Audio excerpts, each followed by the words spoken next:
Awoken by a loud explosion, resident Mark Whittleton was at the scene moments after the crash and caught the spectacular fireball on tape.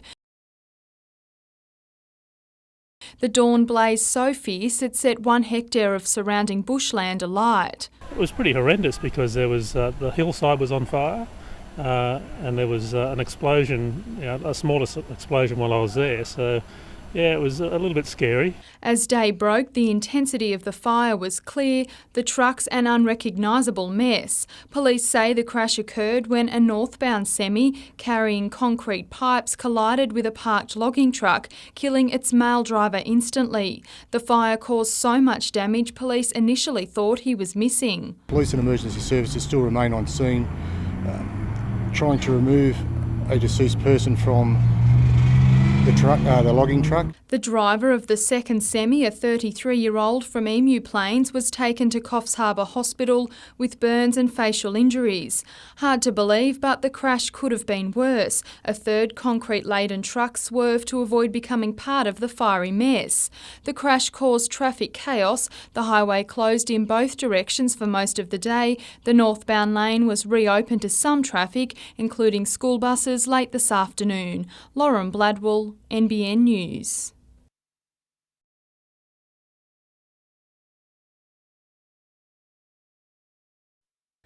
It's Newcastle's hospitality workers who are perhaps feeling the impact of the 1 a.m. lockout the most. The curfew isn't only hampering their social life, it's crippling them financially.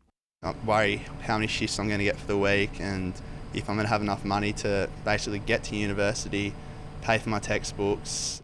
Facing job losses and significant shift cuts, over 100 industry workers met last night to rally support against the curfew.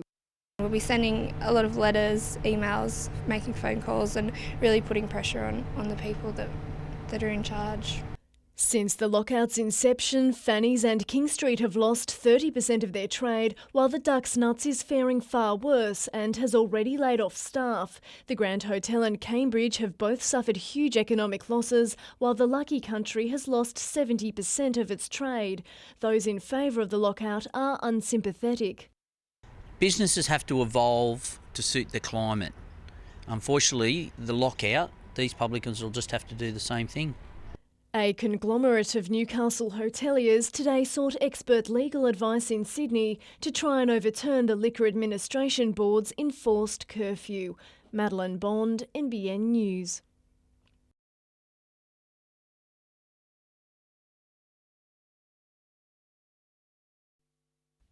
If there's one thing everyone agrees on, it's that an F3 link bypassing Maitland is desperately needed. But given the cost has blown out by about $1 billion, the real fear is the project could be sunk. Enter Hilton Grujon, who's behind an alternative route. It eliminates the costly Seahampton to Stanford Merthyr section. Instead, traffic would continue along the F3 to the John Renshaw Drive roundabout at Beresfield, then head back up John Renshaw Drive to rejoin the original F3 link. It's slightly longer, but according to Hilton Grujon, financially more realistic. Well, we have to have a solution to the current problems. And if this gets us that solution, it is better than what we have.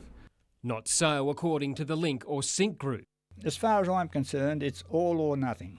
And, it's got to be done.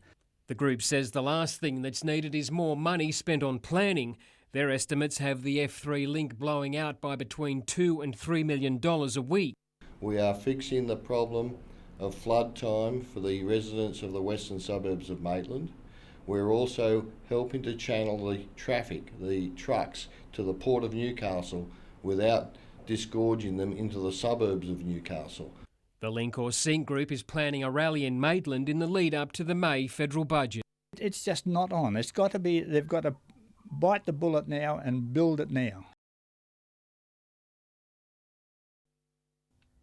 The bushfire season started spectacularly last October, but thanks to above-average rainfall, the remainder were relatively quiet. Helpful as the rain was for containing fires, on the flip side it increased vegetation growth.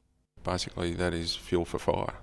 To prepare for the next bushfire season, key government agencies, including the Rural Fire Service and the region's councils, are developing a bushfire risk management plan. We can never be complacent with bushfire risk. Now, it doesn't take very much through the Lower Hunter area for it to dry out. The 5-year plan will identify initiatives to reduce the risk of bushfires. That will range from putting in what we call asset protection zones around houses that border on the bushland interface, to hazard reduction burning, strategic breaks. Because residents know their properties better than anyone, they're being asked to help shape the plan by attending one of 15 community meetings across the Hunter. They can come in and see on the maps where they live. They may know the history, how the fires have impacted there in the past, and give us valuable information. Lauren Bladwell, NBN News.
Still on a high from her win at Bells Beach, Stephanie Gilmore's relaxed approach to this event doesn't mean she's any less lethal. The world number one carving her way through the better of the morning conditions to cruise into the quarters, where it's now one-on-one heats to the final.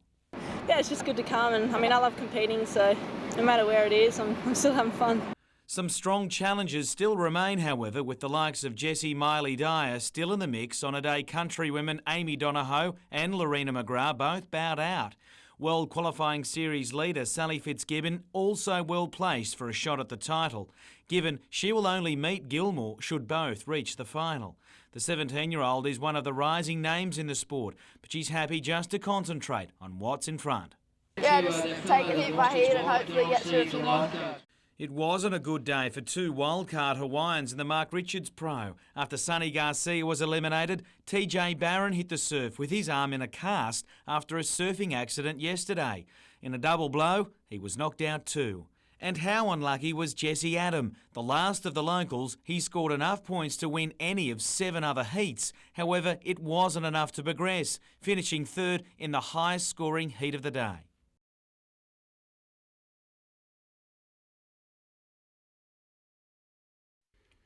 Not at today's final training session. It was clear Adam McDougall wasn't about to make the trip across the Tasman, leaving Keith Lulia in the centres and a Knights team unchanged for the third week running. They've taken a bit of confidence out of the first couple of weeks, and I'd like to think they'll still take a fair bit into the weekend's game against the Warriors. The Kiwis are still hurting from that huge loss against Manly on Monday night, and Newcastle holds no illusions as to what sort of greeting awaits. Massive challenge, especially over there. Massive challenge. Patterson has been used sparingly so far this season as he continues to hit full pace after a pre-season wrecked by a series of operations. But he's happy to bide his time in what's a long season. I've just trying to work my way back into the starting side, but at the moment the boys were starting to go real well, so I'm just happy to play my role in the team. Meanwhile, winger Cooper Vuna remains close to signing a new deal with the club. Jim Callanan, NBN News.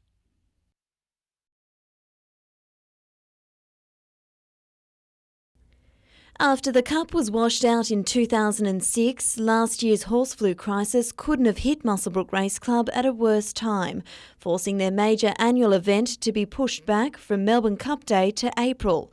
Being in equine influenza's epicentre shocked the club to the core, but a full 10-race program today and sunny weather helped to ease some of the scars. The financial losses that were incurred in 06 and 07 just were not able to be recouped, but this today is a bit of a chance for us to pick up on what we weren't able to do last year. It also means there will be 2 Cup days this year. Creating a bit of history.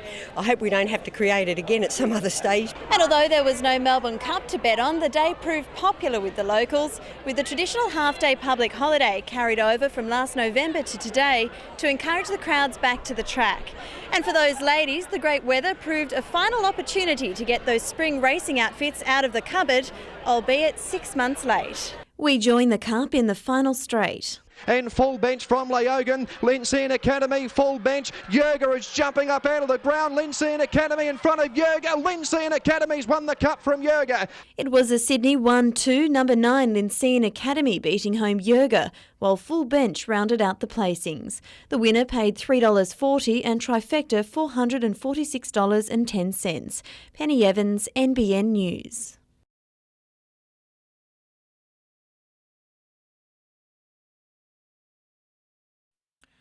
Like many drivers, it's not a lack of skill that's limited Ben Morley's rise through the ranks. It's funding. But finally, he's found enough backing to seriously challenge for the Australian Formula Ford title.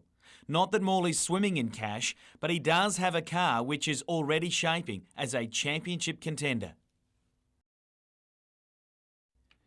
And one the rest of the field saw a lot of in the opening round at Eastern Creek, where he placed second, despite only getting his Formula Ford machine 2 weeks prior to the race. And little has changed in preparation ahead of round 2 at Goulburn's Wakefield Park this weekend.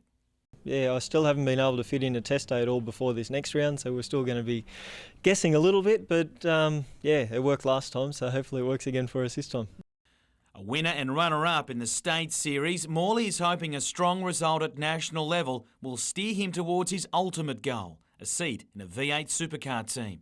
Really just got to drive with my head, use the experience I've got and really keep getting good results, and hopefully we'll win it. But yeah, it's not going to be an easy thing to do. Jim Callanan, NBN News.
Every idea received careful consideration. More than 100 residents from all walks of life recording their thoughts on the nation's big issues.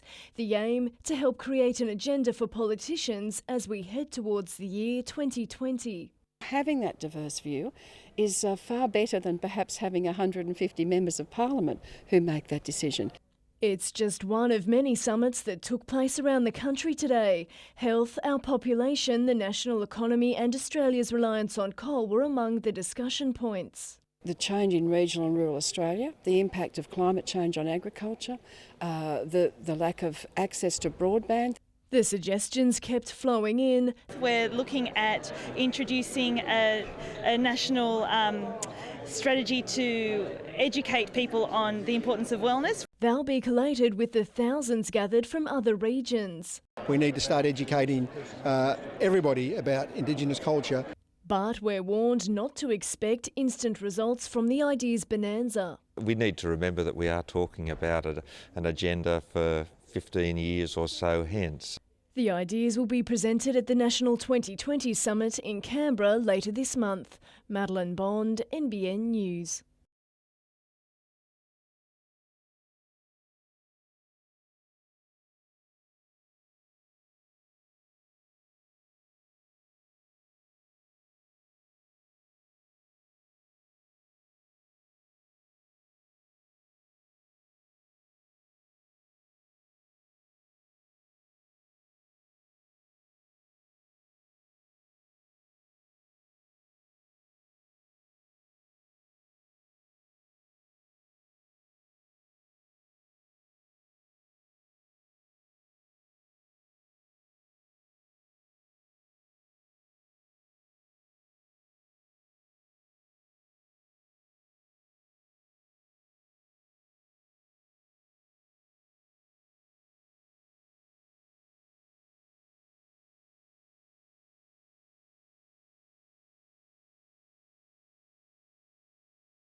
As world champion, Stephanie Gilmore carries a weight of expectation to perform, but you can hardly tell. Competing for this surfer seems more a pleasure than a burden, reaching today's decider of the Midori Pro on the back of 5 straight heat wins, including a semi-final score which was the highest of the contest. Sally Fitzgibbon is no stranger to the business end of contests either these days, with the teenager reaching the final of every WQS event she surfed this year. But Gilmore sets the bar in women's surfing in 2008, and a strong opening wave was only bettered by her next as she racked up the points and rode away with her second title in as many starts.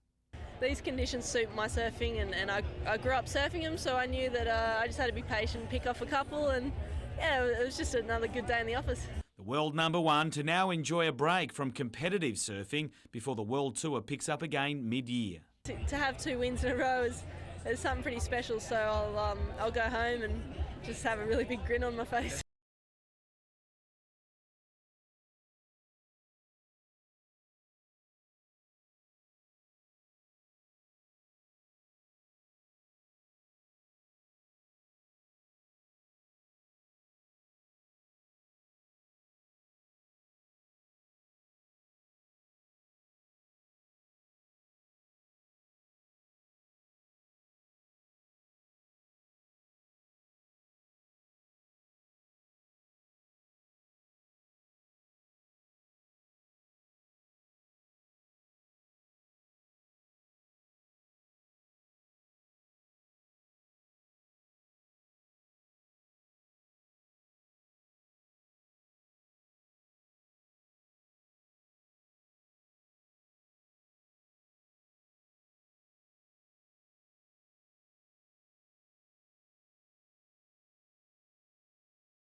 The discovery of the HMAS Sydney 3 weeks ago, 66 years after it disappeared, has finally given the family of those aboard the ship closure. 65 years is a long time to be parted from somebody that you loved very much, an only brother. Now he's back. I think it's wonderful that we've seen the resting place in our lifetime. A ceremony for the 18 Hunter Valley men on board was held in Hamilton today. I'm feeling quite moved, but I am very happy and elated. It's been a long time happening. Family lit candles for their loved ones lost at sea and a roll of honour read. The service held ahead of a national memorial in Sydney. Meanwhile, a remembrance service for the 14,000 Australians who fought against a German-Italian army at Tobruk in 1941 was held at Newcastle City Hall. Madeline Bond, NBN News.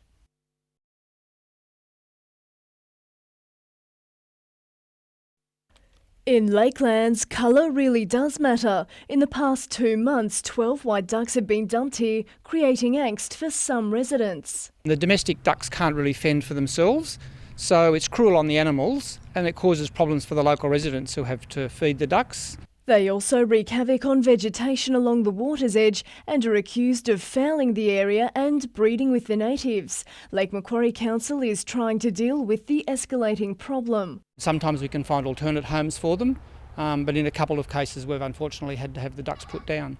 One resident who wouldn't appear on camera today said the ducks were quite aggressive and had to be removed. Of course, not everyone agrees. I think all the ducks look great here. It's a man-made lake anyway. There's not much natural actually about it. I think they're great. They're really fun to have around.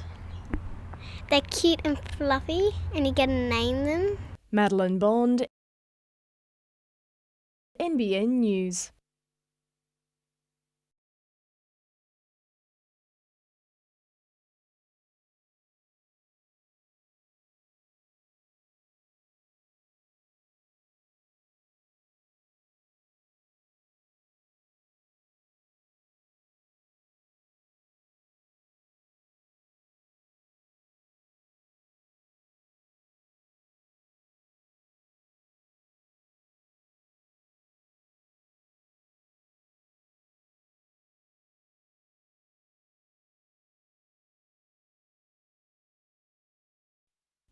The final day of Surfest and time to reflect as surfers and fans alike remember the recent passing of original contest director Robbie Woods. Retired great Mark Occhilupo got a mention too, but it was the final of the Mark Richards Pro that held most attention, and while number 1 seed Jeremy Flores was the first to stand tall, the Frenchman soon turned spectator. Adriano de Souza ripped into his opening ride. In deteriorating conditions, he found just what he was after, with a slashing 8.67 putting him in the box seat. Frustration for Flores as the world number 4 simply couldn't buy a decent wave. In contrast, de Souza shouted everyone to a grandstand performance. His final wave had it all as he carved up right until the end. And what a way to round out the contest, with a turn he'd never completed in competition before, to etch his name on a trophy full of greats. That's the best feelings, like awesome to me. Like first time coming to Newcastle, then I win the first event. So yeah, definitely we'll come back next year.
The Antonov is the second biggest aeroplane ever built. It touched down in Newcastle today to transport 2 F-18 jets to Canada for repairs, and the new apron handled its weight without a problem.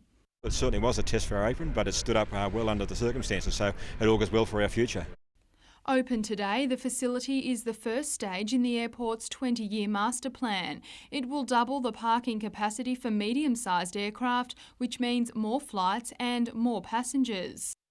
And as new aircraft or new airlines or indeed new destinations come along, we can certainly accept those without any concerns. There's nothing too sexy looking about the apron per se, but this is a very significant investment which will remove a significant capacity constraint we have here at the airport. It can also handle large aircraft such as Boeing 747s or an Airbus, and is a key step in the plan to make the airport an international one. International aircraft which can fly point to point from Newcastle through to somewhere such as Kuala Lumpur or, say, Singapore. We see that as being something we aspire to in the next few years to achieve those sort of destinations. Lauren Bladwell, NBN News.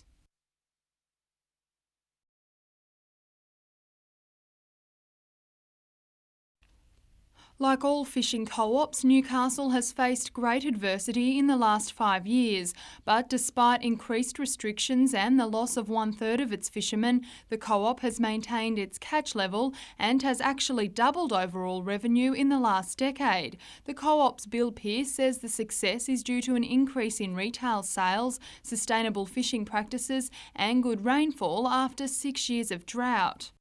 It did us well good because it cleaned out the river. And since then we've been getting enough rain to keep us going. But now CNET, an organisation which has helped the co-op achieve this success, is at risk of folding. CNET is to commercial fishermen what Landcare is to farmers, and government funding for the not-for-profit organisation is due to cease on July 1st. If we lose that CNET funding, that industry would be poorer for it, and it would actually set the environmental side of industry back probably a decade at least. And it'll be detrimental to the outside fishermen as well as the estuary fishermen. CNET representatives will meet with Department of Agriculture and Fisheries representatives on Friday to push for funding of $600,000 a year to be renewed. So we're not talking about a lot of money. The environmental pool of money over the next 5 years is $2.5 billion. So we're only after a very small proportion of that. Lauren Bladwell, NBN News.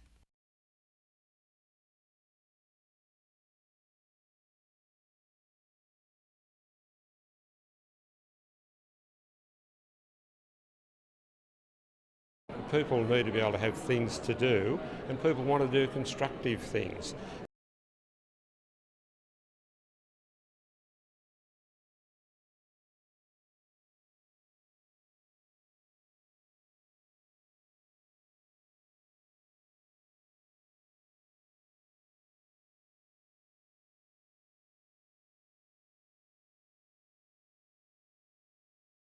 He would have approved of the surroundings, paintings and sculptures he handpicked, and the entertainment, cello music by Bach, his favourite.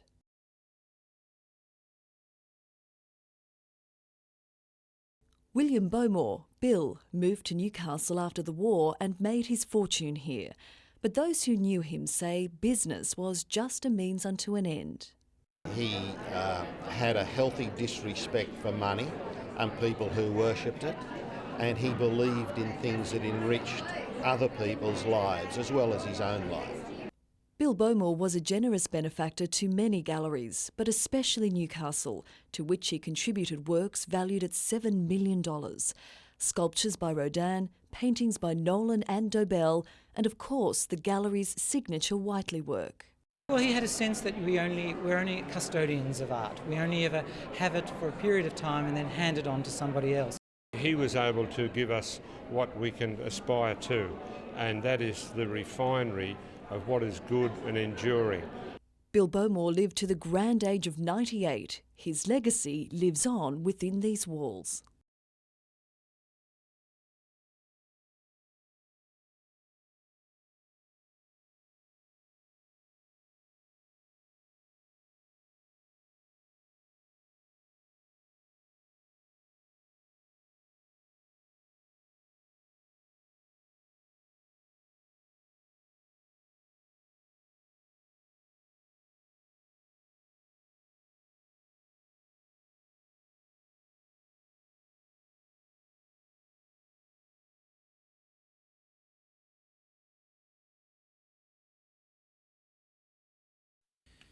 They're a bunch of part-timers playing what they love, which is handy because love is about their only return.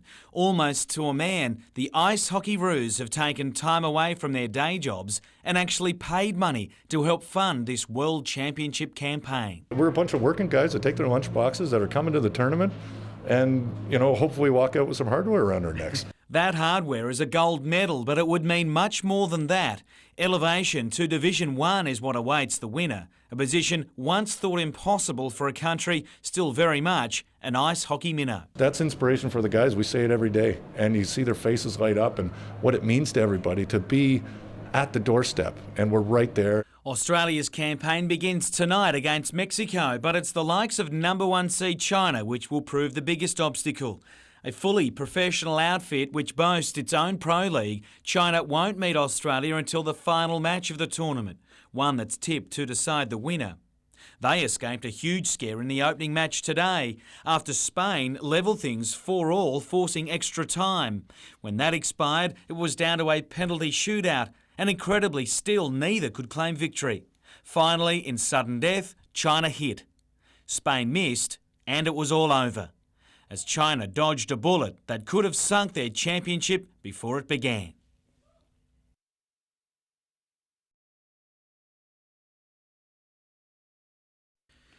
It was a long trip home across the Tasman, but the day wasn't done for Jared Mullen when he arrived. With casing to protect a calf muscle tear, his afternoon was full of medical appointments. Just seen the doc before and got to go get scans now. They're talking about 3 to 6, but hopefully it's not bad as I think. He was at least saved from the news. It was an Achilles tear, which would have cost him the bulk of the season. Pooed me pants actually when I heard the snap. I thought I'm going here, but I could run around for a little bit on it, but it was just too painful, so I had to come off. His halves partner Scott Giroux suffered a cruel double blow.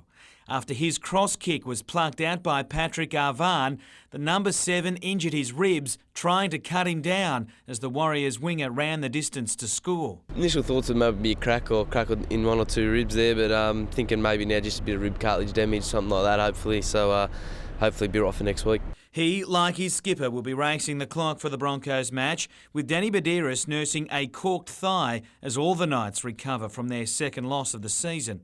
Some good news though, with Cooper Werner agreeing to a new 2-year deal which will keep him at Newcastle until the end of the 2010 season.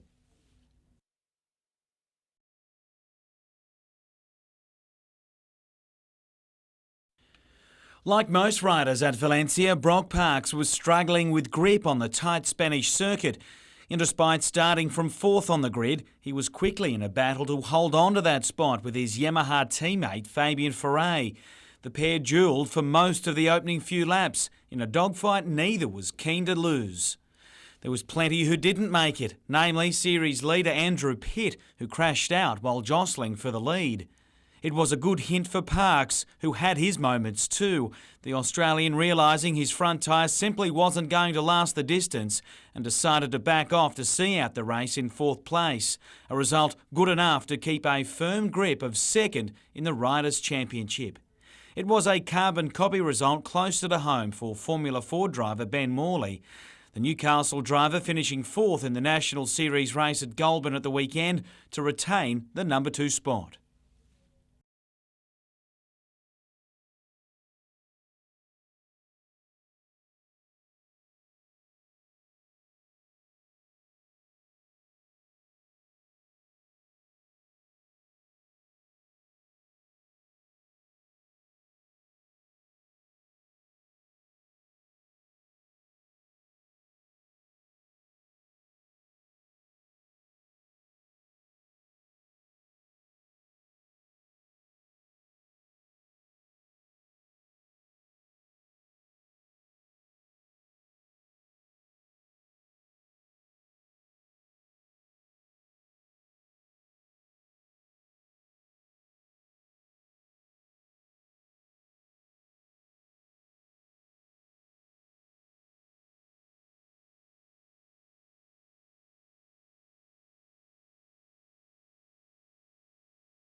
5 units from the Rural Fire Service responded to the fire at around 3 p.m. to find the 5-bedroom residence fully engulfed by flames. It took them around 15 minutes to extinguish the blaze, by which time it had destroyed 95% of the cement-rendered home. We was restricted for water, but once we got a water supply from their own tank there, we'll right into the fire. No one was injured in the fire, and the family's 2 dogs, who were in the backyard, were unharmed. The people had just left not so long before the fire actually broke out. It was one of the neighbours that actually spotted the fire and reported it to AAA. A crime scene was established immediately after the fire broke out, and this morning the Rural Fire Service, the Fire Investigation Unit and Forensic Police began investigating the cause. They were on the scene for around 4 hours and were able to establish that the fire originated in the roof of the living area and it was possibly caused by an electrical fault. Lauren Bladwell, NBN News.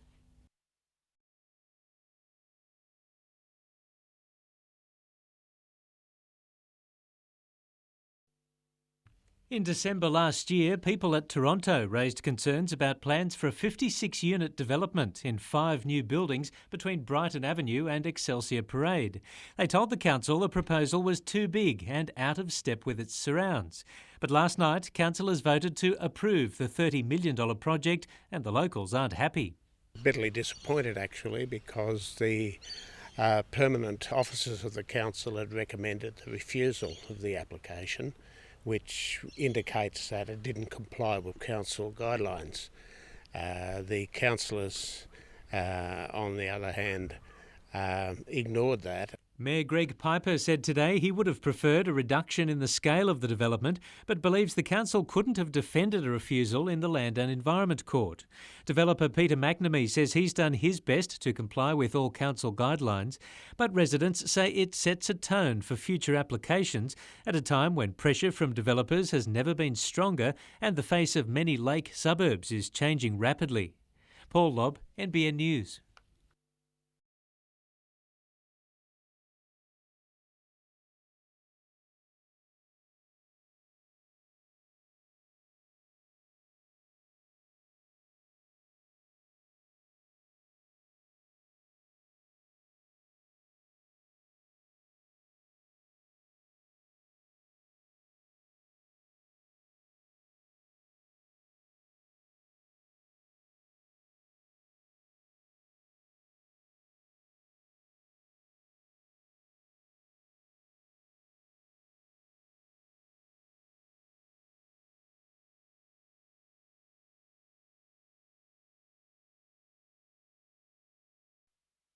Newcastle City Council's been at it for years with its flower-powered fleet of vehicles, but now Hunter Water is going with the flow. The corporation's 170 cars and trucks will use 10% ethanol blend petrol and biodiesel from now on, reducing the reliance on fossil fuels. Energy use is one of our biggest components of expenditure, so we thought it was the right thing to do for the environment to mandate the use of those different fuels. Hunter Water also plans to slowly convert its fleet of conventional cars to more fuel-efficient hybrids, and it's paying for 17 trees to be planted for every car in the fleet to offset its carbon emissions. There are also energy savings to be made at the 800 water and wastewater pumping stations throughout the region. We can do things like smarter pumping regimes, so rather than pump during the day in peak times, we can pump in off-peak, and just have a look at the operating levels that we're pumping at, so you can actually make some savings there on how we do the pumping. Meantime, construction is due to start next month on a $47 million fuel storage facility on this site at Kooragang Island. Biofuels will be shipped in, stored and then trucked to service stations. Paul Lobb, NBN News.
By his own admission, Ben Cross is a terrible spectator, but the last 4 weeks of frustration ends on Sunday against the Broncos.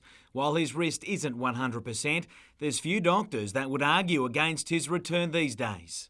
Yeah, a little bit of frustration might come out, but no, it'd be good just to get the shoulder in a few pads and plays and that, get the contact back.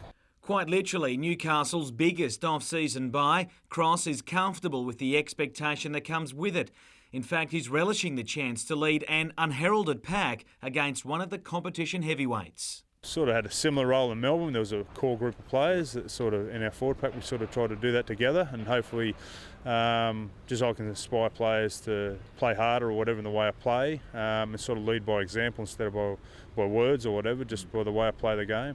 While he returns, the club has lost Jared Mullen for at least a week, despite the 5/8 getting news his calf muscle tear isn't as bad as first thought. Chris Bailey takes his place in a revamped Knights lineup that also welcomes back Adam McDougall for the first time since round 1. Cross has been named to start, as has Corey Patterson, with Chris Houston on the bench with a host on standby.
The Newcastle Jockey Club is the latest to benefit from the rise and rise of Patternack Farm. Representatives of Nathan Tinkler's Racing and Bloodstock Group confirming financial backing of the NJC's famous Cameron Handicap for the next 5 years in a deal worth well into the 6 figures.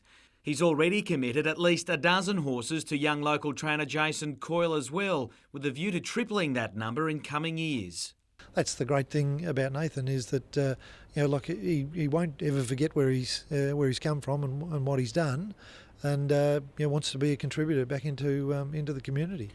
A one-time electrician based at Muswellbrook, Tinkler's made headlines for a recent buying spree worth more than $60 million on facilities and horseflesh to both race and breed. The bulk of the latter will be at Patternack Farm near Scone as he continues to build an empire in the mould of the famous woodlands. While he keeps earning the money, I'll keep spending it to ensure that we get the right infrastructure there. Patternack Farm's financial backing won't just be limited to horse racing and breeding in the region, with strong indications a major sponsorship with the Knights is on the cards. I'm not exactly sure on the details of his involvement, but I think he's made a reasonable commitment there. Jim Callanan, NBN News.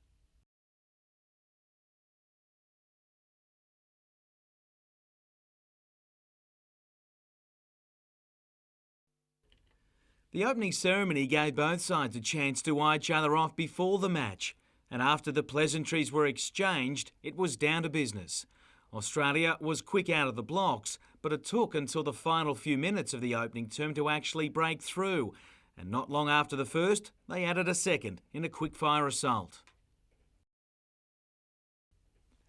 But the visitors halved that lead with some good work of their own, and weren't they happy about it?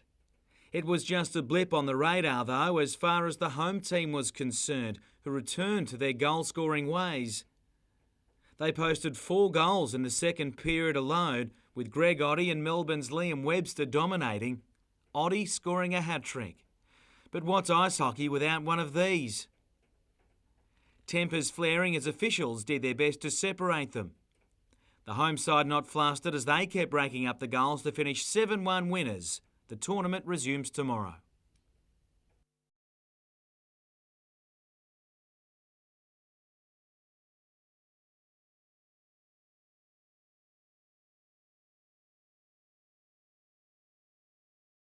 was such a loving boy, and just in the last few months he'd really started to become an adult. We saw the bite on his leg, and you wouldn't think that sort of thing would take someone.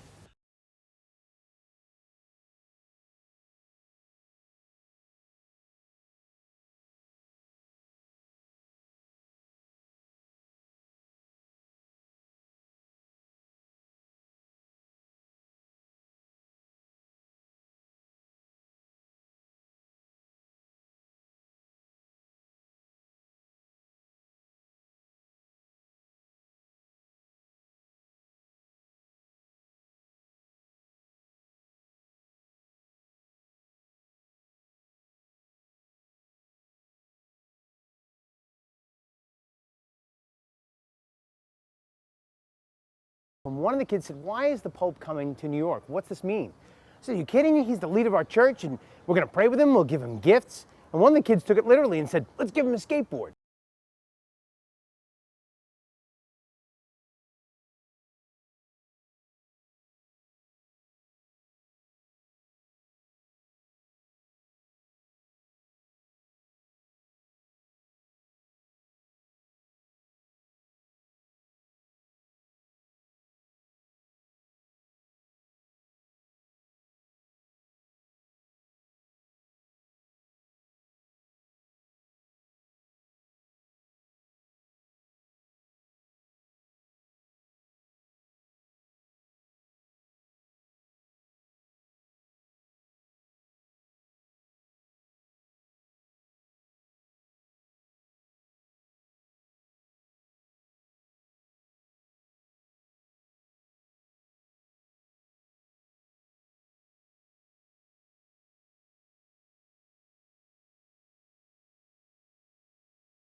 The final 10-day comment period closed just over an hour ago, and Minister Garrett's office has confirmed it received hundreds of submissions. More than 450 of them came through a web page set up by Newcastle State Labor MP Jodie McKay, who says 95% were in favour of the plan. Comments like, "It has to be developed. Back off, Garrett." "There is no heritage value of the lighthouse if nobody's allowed to access it." "Let the development go ahead." and there were those against. Nobbies should be open to the public without any doubt. Give nobbies back to the people. Both McKay and her federal colleague Sharon Grierson have told the minister they want the plan to proceed. I would hate to think that in 10 to 15 to 20 years, like we've been with Surf House, that we're still debating this issue. I would hope that we may get a positive outcome from the minister and we may see nobbies open to the public. It's been 5 years since the Port Corporation said it wanted a development on the site to help pay the $200,000 a year maintenance bill. We're looking to assist in covering those costs, but more importantly, we're trying to open up the site to the people of Newcastle and tourists who wish to visit the city. The minister now has the fate of the plan in his hands. Paul Lobb, NBN News.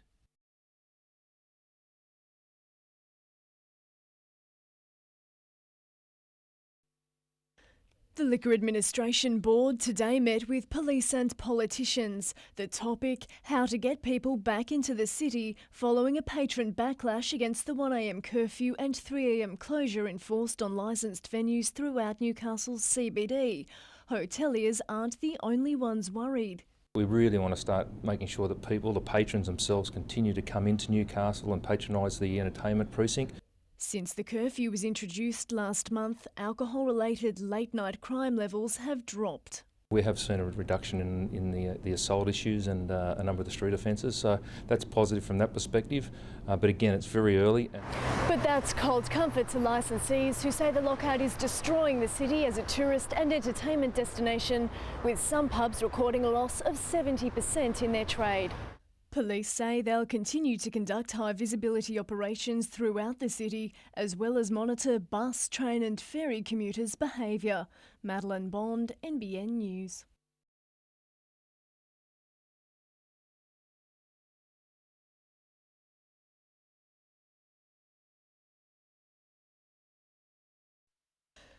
It would be a quick fix for Newcastle City Council's ongoing problems, according to the Lord Mayor. A smaller board would be more efficient and be able to focus on the things that they need to, rather than what's been going on in the past. Mr Tate is proposing the reduction following the recent amendments to the Local Government Act 1993 by Minister Paul Lynch. The changes allow councils to drop their numbers without first holding a costly referendum. It would be a council decision, which of course would be difficult to achieve perhaps. Especially with some councillors already opposing the idea. They say it wouldn't resolve squabbling between individuals or the needless politicising of issues. Well, I believe the future for Newcastle is a super council, and I think amalgamating the lower Hunter councils would be the first positive step into moving Newcastle and the lower Hunter ahead. Madeline Bond, NBN News.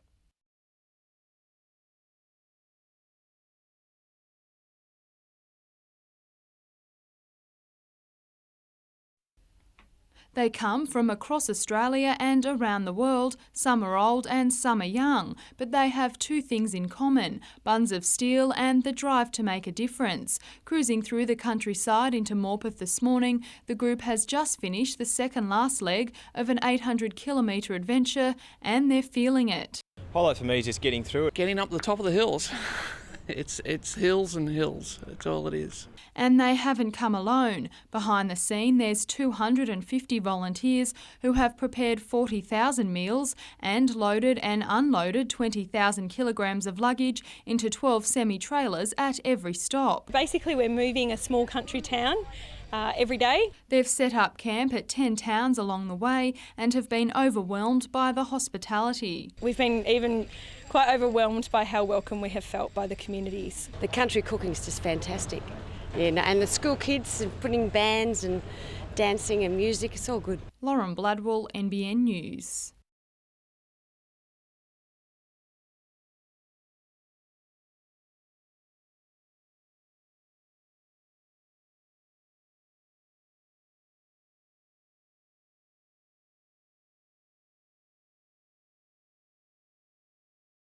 The service is very excited and very humbled by the fact that the service itself has been recognised for everything that happened on that particular day.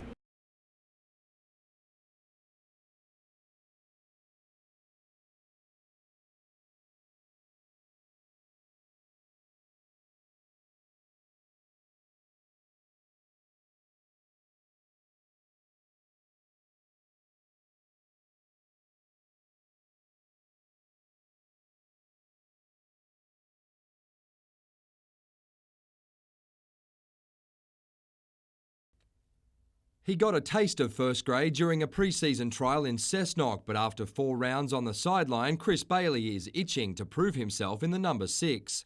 Bailey links up with Scott Duro in the halves in a largely untested combination.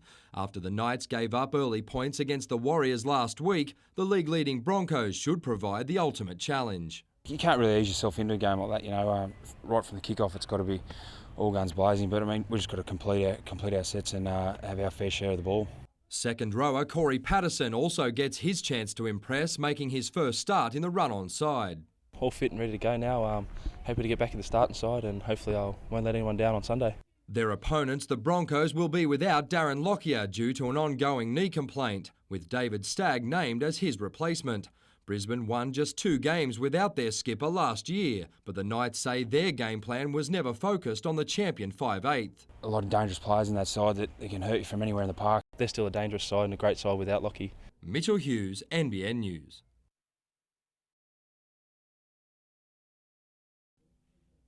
The Spearpoint family has been farming Hillmont since the late 1800s, but in recent years, John and Janelle have literally been watching their land wash away into the supply weir for Newcastle's drinking water. Well, in some areas it's quite significant. I mean, you get whole chunks of bank just falling into the river. We've got undercutting to almost 2 metres in some areas, and that's really the start of the process. As part of a 4-year study monitoring and managing the erosion, they planted more than 4,000 plants in and out of the river to stabilise the banks. Less than 10% survived, most washed away. We've always been told that it's cattle that are causing the problems with riverbank erosion. Now, we've had our riverbanks fenced for more than 8-9 years now, and we're seeing that continuation in the acceleration of bank erosion. Today, they invited representatives from New South Wales Maritime and other government bodies to see the damage for themselves. While New South Wales Maritime wouldn't speak on camera, representatives told the meeting they wouldn't ban wakeboarding on the river without seeing scientific evidence it was to blame. The farmers should not be asked to fence their cattle off properties or any further money spent on any sort of riparian management from the farmer's point of view when it's a complete waste of time. But the Spear Points just want to know if their levy washes away and more of their land is consumed by the weir, who will pay? Penny Evans, NBN News.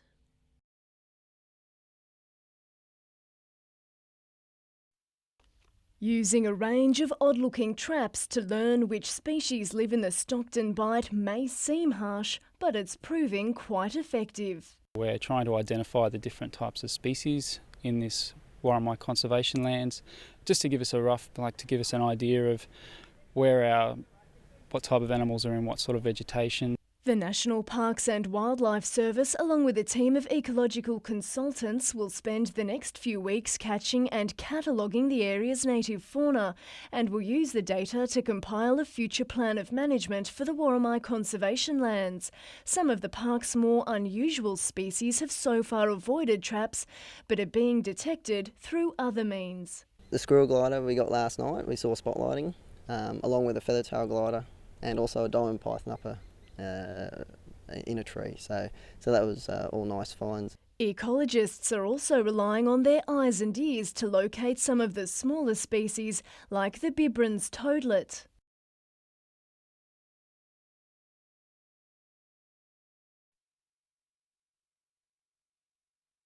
Madeline Bond, NBN News.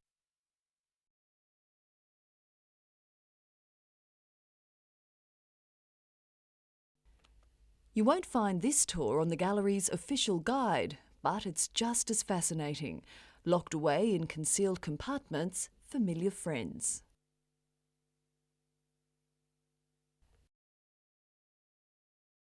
Rack after rack of paintings, all part of a rich collection billed as one of regional Australia's best.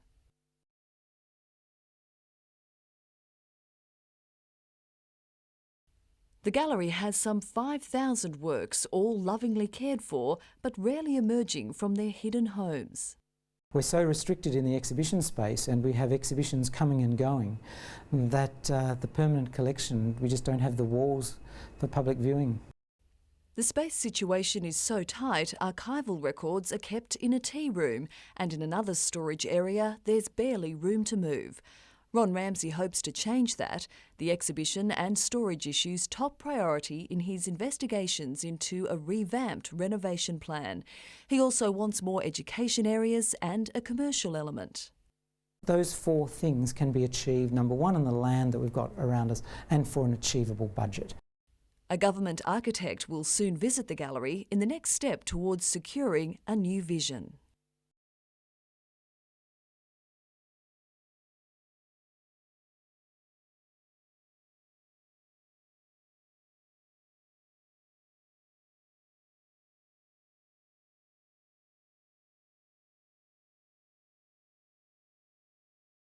Oh, it's a great feeling. It's a once a year holiday that you get away from your normal life and escapade.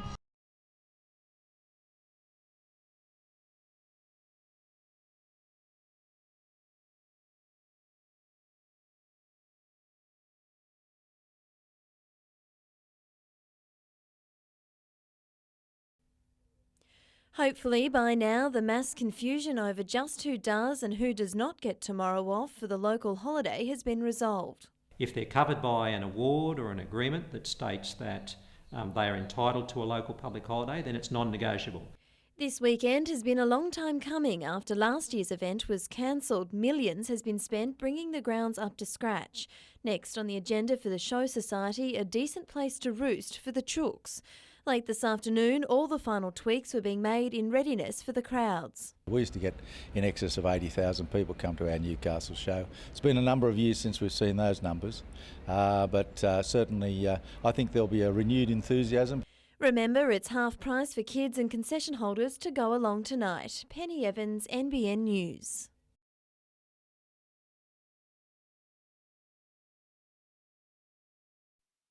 Chairman Peter Corcoran seemed to be looking for support at last night's annual general meeting. He knows he's likely to face a challenge from two club stalwarts when the chairman's job goes up for grabs tomorrow. One of them is former player Robert Chew, who kicked the first points for the Knights against Parramatta back in 1988. And the second is founding member and long-time former marketing manager Lee Morn. Well, I've not been happy with the way it's been going. I thought we've had too many issues in the last couple of years and we've not accumulated a dollar's worth of assets. It can be done better and I'm just hoping that I can play some part in making it happen better. It's been 20 years since Morn has sat on the board. He joins Chew and Tony Butterfield as new directors this year. Paul Harrigan retains his position along with accountant Alan McEwen and Newcastle Rugby League directors Vince Murphy and Trevor Crowe. Mark Fitzgibbon seemed to have the weight of the world on his shoulders last night. Maybe it was the club's $2 million loss last year. 68-year-old Morn, who's best known in Newcastle as a one-time TV host and sports broadcaster, says the business is just as important as the players. If you don't have a foundation, the house will fall over. The house that we all admire, the football team, we're all passionate about that. We need a board that's passionate about the business as well as the team. Paul Lobb, NBN News.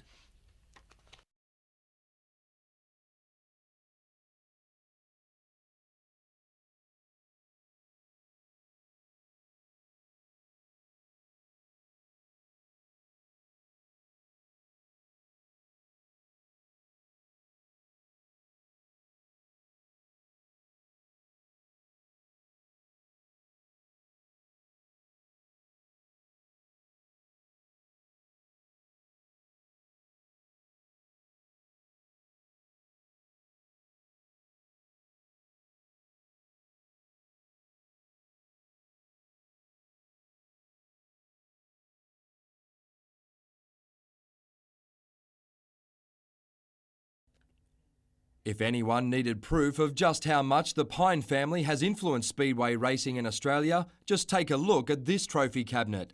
But after 40 years dominating the sport, Team Pine is officially up for sale. The big thing with us is we're wired a certain way. We either do it properly or we don't do it at all. And to do it properly, you need to be in a car every week and racing every week, and I just can't commit to that. When the famous Newcastle Speedway closed almost 6 years ago, the Pine family was forced out of a super sedan and into a sprint car in order to race consistently in Sydney. It's really hurt the local area as far as Speedway is concerned, but we still raced at different parts. We still travelled the country interstate, so it really didn't affect us in that regard, but unfortunately it takes a lot more time out of your life. While the legendary John Pine is happily retired from driving, 26-year-old son Luke says the driving bug is too hard to shake. He's planning to compete for other teams in various events around the country, maintaining a connection to the sport. We'll still be very much involved with our customers' programs, but just as far as funding and running a full-time operation out of our own family shop is come to an end. Mitchell Hughes, NBN News.